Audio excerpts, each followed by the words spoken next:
What is up, guys? Mitch back with another video, and today we are going to talk about Ceph. And in particular, we're going to be talking about CephADM. So not only that, but I'm actually going to be taking you through the process of how easy it is to build a Ceph cluster from scratch, in particular a 5-node all-NVMe Ceph cluster. So it's going to be very fast on 100 gigabit networking. So really it's going to be an educational video. What is CephADM? How cool is it? How easy is it to use? So let's dive on in.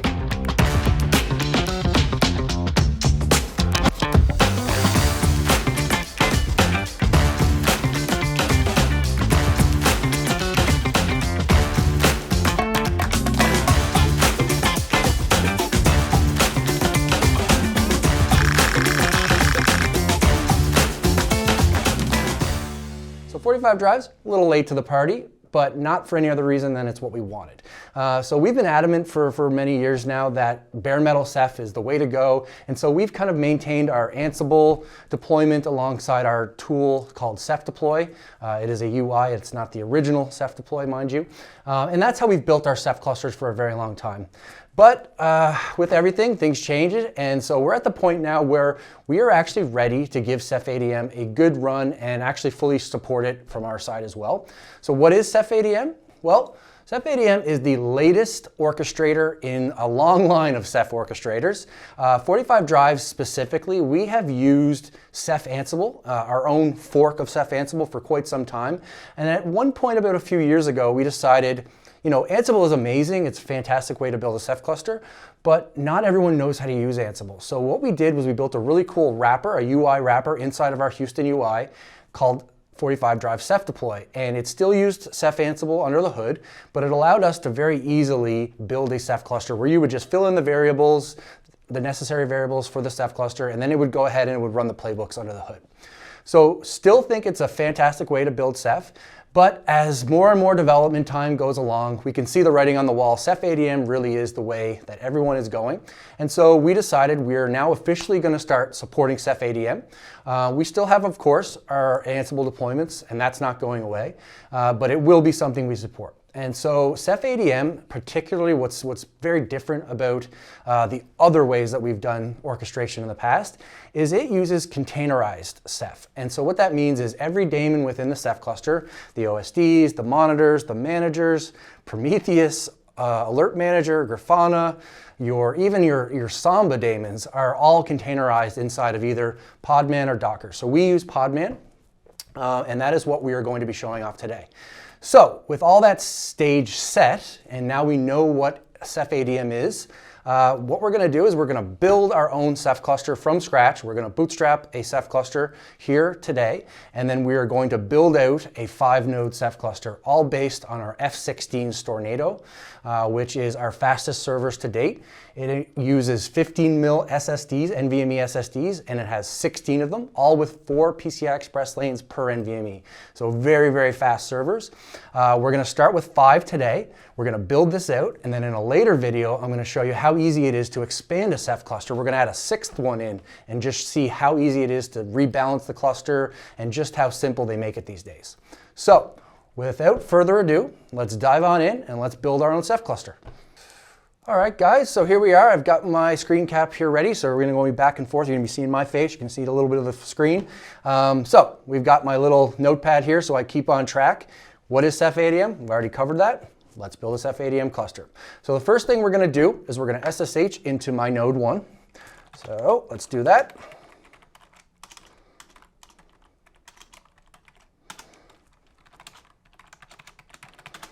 All right, so we're going to set an environment variable. What that means is if the word Ceph_release is used anywhere, it will know exactly what version we're looking at. So in order to set that in variable, we just go Ceph_release equals, and we are using 18.2.7. So that's Reef. We're not using Squid. We always typically stay about 1 release behind the latest to gives us time to do testing. There's always new bugs every time there's a new version of Ceph.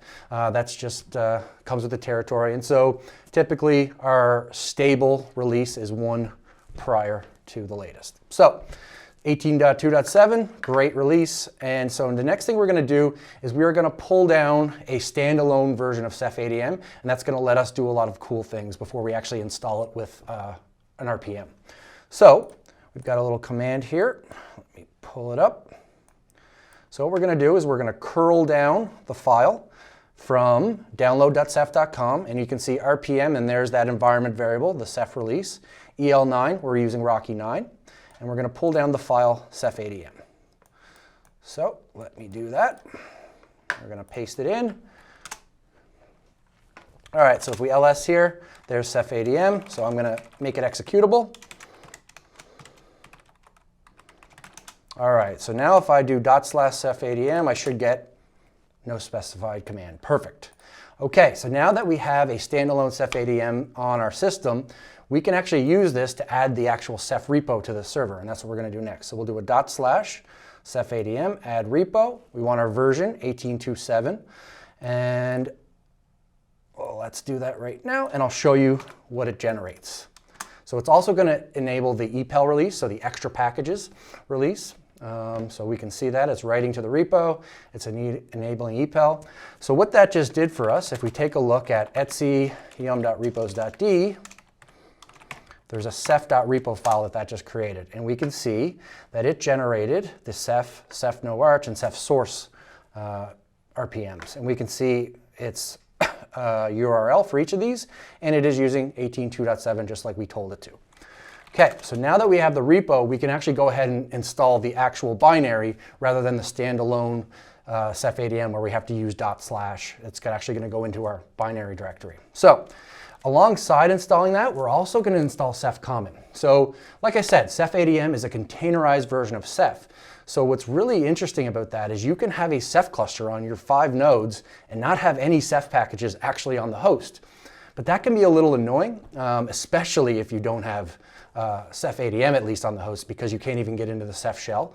But if you have Ceph Common on the host, that allows you to run Ceph commands directly on the host without having to CephADM shell into a container to run the commands. So it's just a little quality of life thing that I like doing. It might not be for everyone, but what's really cool is when you install it with CephADM, CephADM will drop your admin keyring and your Ceph comp file directly on the host in case you do install Ceph Common on the host, so you can have access to the cluster. So I'll show you what I mean by that. So let's DNF install CephADM and Ceph Common. And they're already installed for some reason. It must be, I must have installed it earlier and didn't roll back properly.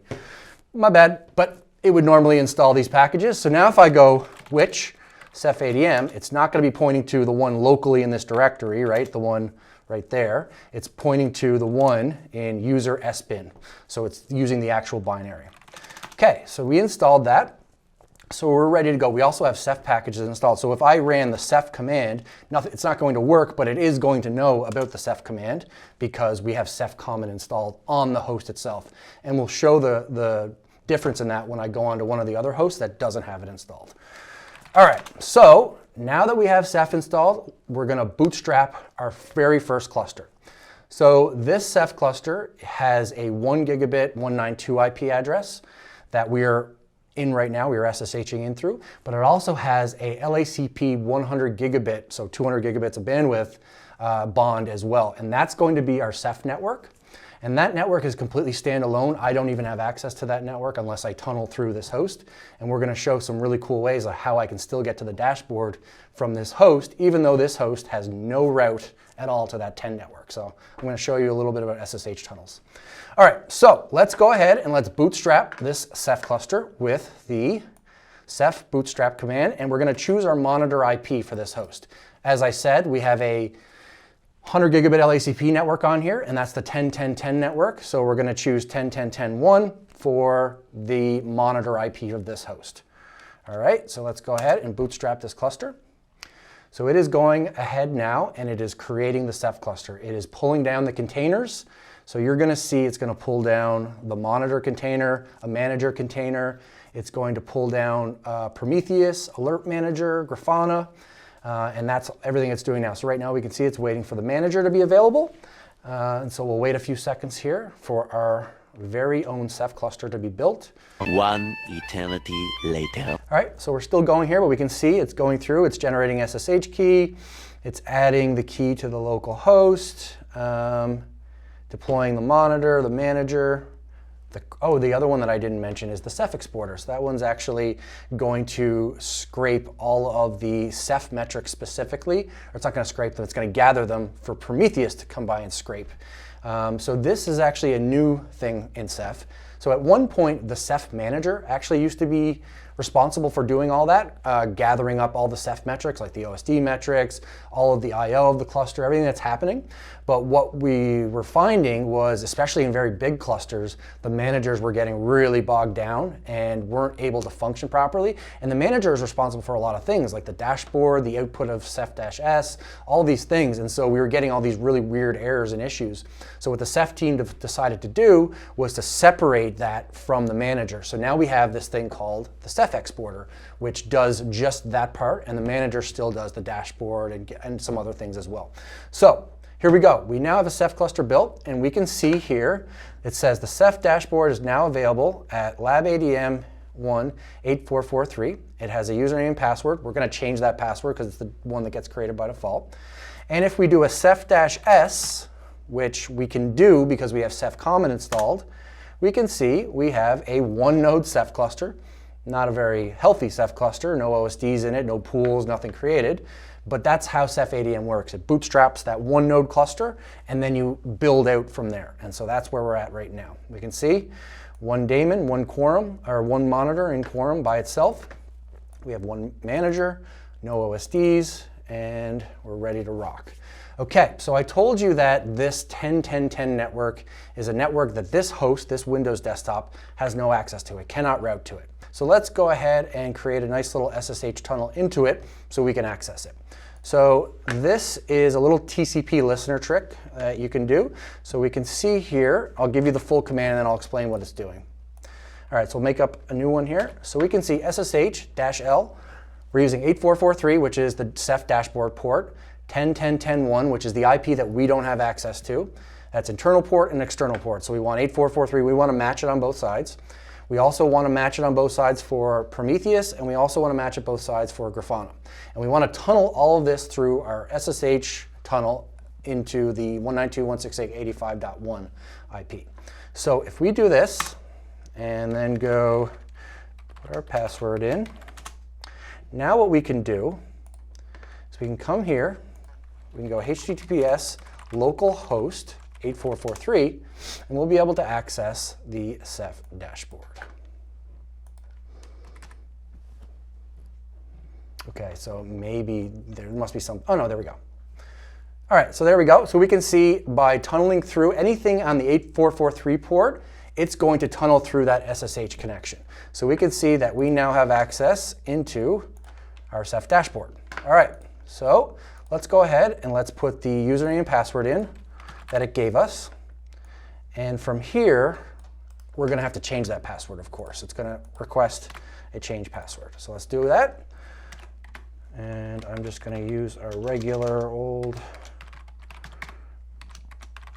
dashboard password. OK.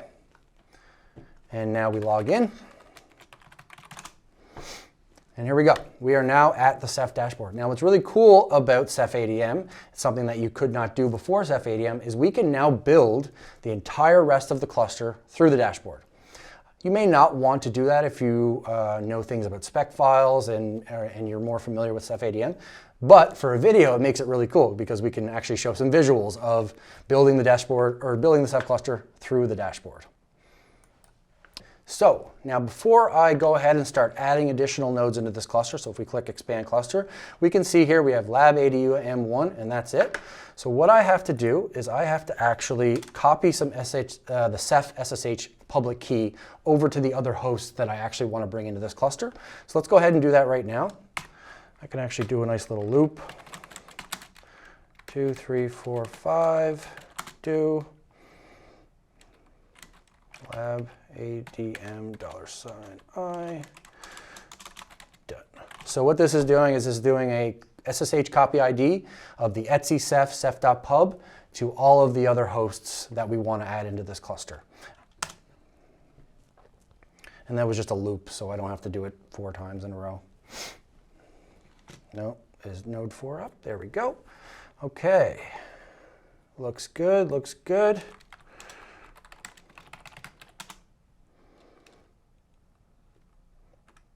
Pause. CephADM 4 is not up. All right, it looks like it skipped over host 4. Host 4 unreachable, was not online. 4 is up now. So let's go ahead and, let's do it for node 4. All right, so we've got our SSH key added to all 4 nodes, all additional 4 nodes, so 5 total.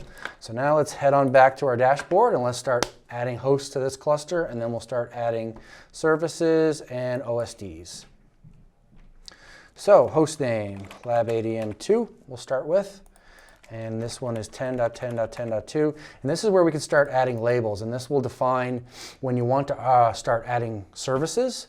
If you point it to the labels, it'll say, okay, so let's say, for example, we made 3 of the 5 nodes have the label manager. And then we went to deploy a manager. Well, it will look at the labels and it'll say, oh, okay, we don't want to put a manager on node 4 and 5 because it doesn't have the label manager on it. So it allows you to really easily let CephADM just spin up the containers and place them for you. It's very Kubernetes-like if you've ever used Kubernetes. So let's go ahead and let's add the manager role. Let's add the OSD role. Let's add admin role. That will put the admin keyring and everything on it. And for now, I think that should be okay. We'll add some more ones later if we need to. And let's go ahead, and it's going to add no schedule to that, so it doesn't automatically add things to it. So that's good. We'll go ahead and we'll just keep on rolling. CephADM3. Same thing. Admin. OSD. And that should be good for now. I don't think we need, let's put a monitor on it. Why not?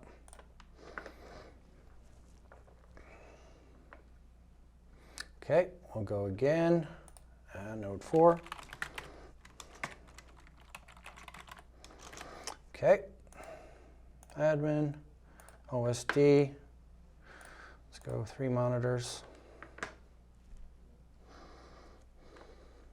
I'm going to go under the hood here very quickly, and I'm going to make sure that it doesn't add more than 3 monitors, which it will by default, which is annoying. So let's just go ahead and go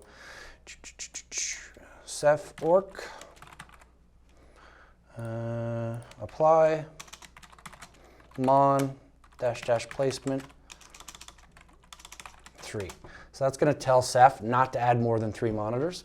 So that's good. All right, so let's go ahead and let's add our 5th node, CephADM5.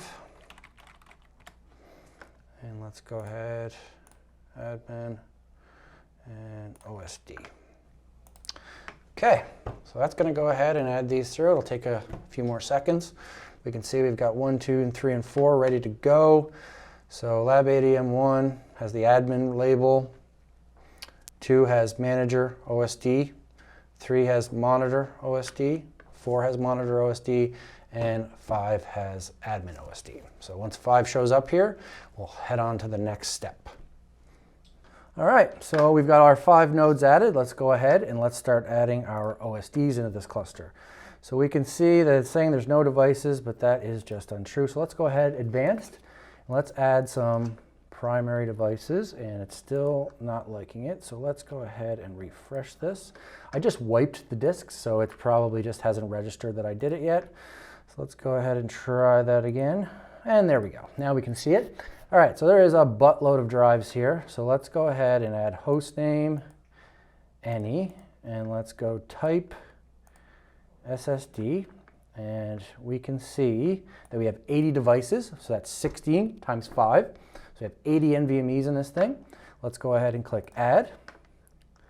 That is now going to add 80 OSDs for us. So we can go ahead and we can start creating some additional services as well. So we can see right now we have 1 alert manager running, we have 1 Grafana running, one Prometheus running. That's running on host 1. And that's why I have that SSH tunnel on host 1 for all those ports. So we're going to keep that as it is. Of course, in a production environment, you're going to probably want some redundancy there in case one fails, but this is good for us for right now. We can also see we have a Ceph exporter with a star or a wildcard next to it. What that means is it's going to deploy as many Ceph exporters as there are nodes in the cluster, which makes sense. Each node is going to have its own Ceph exporter to export metrics for that host. Same thing for node exporter. So while the Ceph exporter exports Ceph metrics, node exporter is going to pull things like CPU utilization, RAM utilization, disk I/O, what didn't I talk? Oh, network utilization, things like that. So we're going to have that, and that also has a wildcard because it's also going to deploy that on every single host. All right, so we're going to click next. And here we go. So we have 5 number of hosts. We have 80 OSDs, raw capacity, 69 tebibytes, 5 CPUs, and 1.1 tebibyte of memory. For some reason, one of the hosts looks like it has half the memory of the other. We'll fix that for our benchmarking video, which is coming up. So we can see we're ready to go. We've got 64 cores in each of our hosts, which is great. And we're going to have our 16 devices in each. All right, so let's go ahead and let's expand our cluster. So I'm going to go under the hood here, and I'm going to watch Ceph-S, and let's see if our OSDs start coming online for us. Oh, we can already see we've got 2, 3, and it's just going to keep on rolling. So I'll wait for this to finish, and then we will come back once we have all of them up and in the cluster, and we will continue on. All right, we now have our 80 OSDs up and in the cluster. We can see we're at health OK. We can see it stopped at the 3 monitors like we asked, and we can see that it chose the 3 hosts that we added that label to. So everything looks good there. Our managers, we've got 2 of them just like we set in the label, exactly what we wanted. So everything looks good. Everything looks exactly as we want. We can see we have a pool by default. That's the manager pool that gets created by default, where it stores some of its manager data. But other than that, the cluster is completely clean. So before we finish up with everything, I wanted to kind of show off like what actually is happening under the hood here for people that don't understand or don't really know what it's doing or what these containers are. So we're on host 1, right? And we know that host 1 has Alert Manager, Grafana, Prometheus, a monitor, OSDs, and the Ceph exporter and node exporter. So if we do podman, which is not a Ceph command at all, if you remember, podman is just the container runtime that CephADM and Ceph in general is now using. So if we run a podman command and do ps, which lists the running containers, we can see, and let me just go full screen here because it's a little hard to see, there is a buttload of containers running here. That's because there's 16 individual OSD containers for every single disk. They all get their own individual container, just like in bare metal, where each individual disk gets its own OSD and its own OSD service file associated with it. We can see that. We also have our alert manager. We have our Prometheus. If we go up a little higher, we have our Grafana. We have our node exporter. We have a crash daemon running. We've got the Ceph exporter. We've got the manager. And then finally, we've got the monitor. So those are all the containers that are running on this host. So remember I told you that on this host, we're installing CephADM and we're installing Ceph Common. So we can run Ceph commands right on the host. Or if we didn't have Ceph Common, we could use something called a CephADM shell. We could go CephADM shell, and that will pull us into a Ceph container, or a container with all of the necessary tools to run Ceph commands. And then we can run Ceph commands inside of here. So if you didn't have Ceph Common, this is how you would have to run your Ceph commands. But let's pop onto one of the other hosts that we didn't install CephADM on, and we didn't install Ceph Common on. So if I go lab 2, so if we cat etc ceph, ceph.conf, we can see it has the conf file. We can also see it has the admin keyring. The reason why it has that is because when we were selecting our labels, we selected admin for this host. So it has everything it needs to contact a Ceph cluster, but let's try to run a Ceph command. Ceph command not found, right? It doesn't have Ceph Common installed, so it doesn't know what the Ceph binary is. Okay, well let's just use CephADM shell. Okay, well, it doesn't have CephADM installed either. So this host is effectively useless for running CephADM or Ceph commands at all.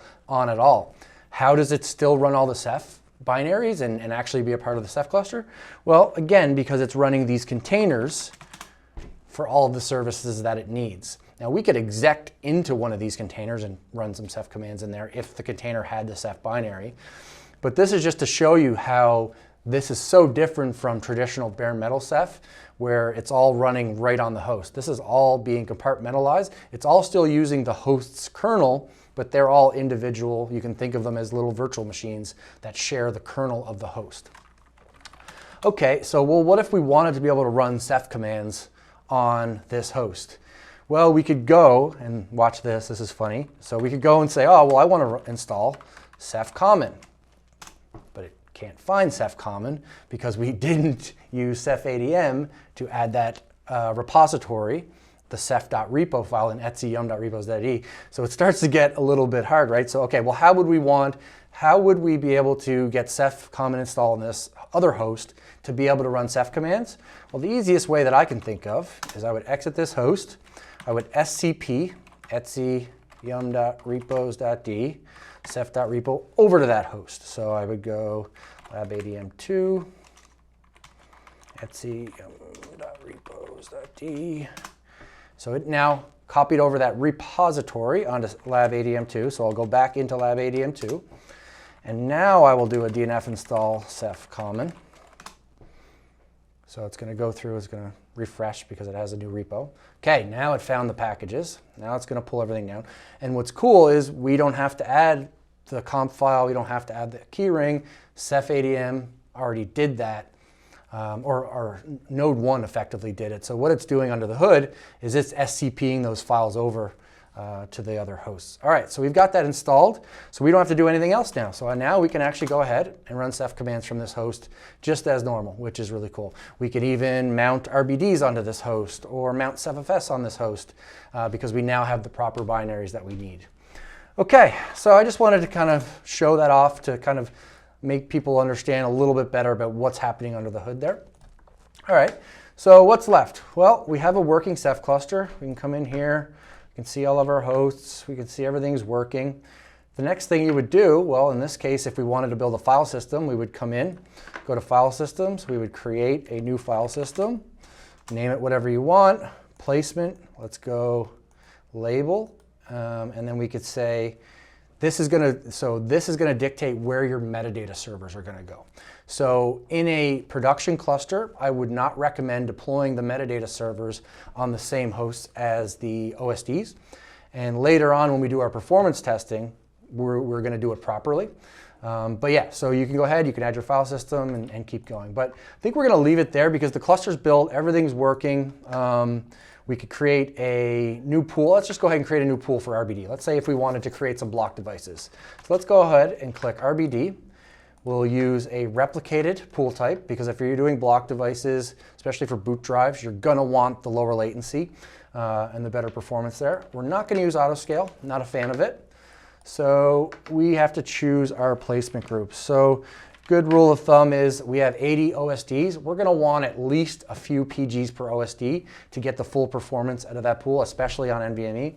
So let's just choose, let's go 512. That should be enough in this case, especially just for testing. We can change it up in a different state. All right, so we got applications. We're going to choose RBD. Crush rule set, we only have one right now. I'm not a fan of replicated rule, I'll tell you right now. The reason why that is because if we had multiple device classes in this cluster, so let's say we had hard drive OSDs, NVMe OSDs, SSD OSDs, if you use a pool and use this rule set, it's actually going to place that pool on all of your OSDs, which makes absolutely no sense.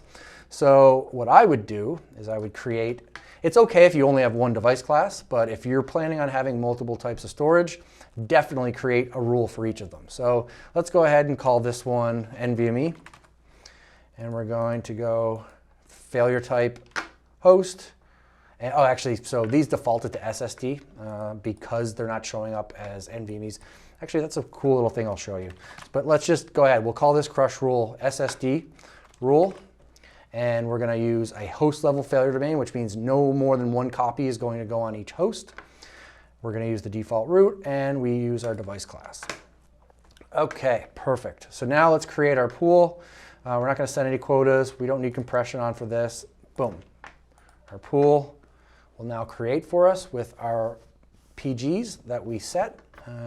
Take a few seconds here for the PGs to actually get created. Okay, so why do these devices not show up as /dev/NVMe1, NVMe2? If we do an ls block, we can say they show up as just regular old SD names. That is a direct consequence or result of the fact that we use the UBM backplane and the way that it works with the controller back to the disks.